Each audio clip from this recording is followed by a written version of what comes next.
Sa ju tead Alice'it Wagenkyllist, Imedemaalt. Ühest kõige ilusamast lossist, mida keegi eales näinud on. Mulgimaa südames Taageperas. Alice oleks Wagenkylli jäänud kogu suveks, kui talle poleks küüti pakkunud mulgikübar, mis viis ta otse teed Mulgimaa elamuskeskusesse mängima ja seiklema. Alice'il oli nii lõbus, et ta ei saanud enam pidama. Imed ei tundunud lõppevat. Miski kihutas teda kanuuga ikka edasi, mööda ürgset müstilist loodust ja kohisevat jõevett. Vot see oli alles seiklus.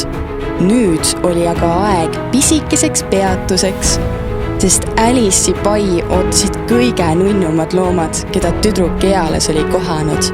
Nagu muinasjuttudes ikka, siis ega sa enne ei tea, kuhu minek, kui pole lõpuks kohale jõudnud.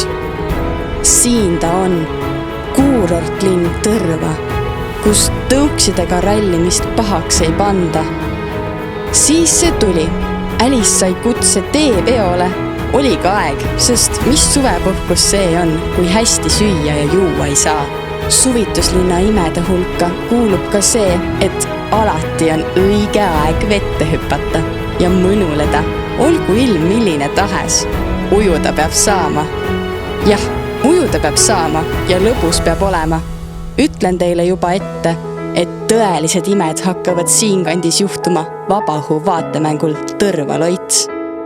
Ära jää unistama, tule kohale, sest Alice'i Imedemaa ootab sind.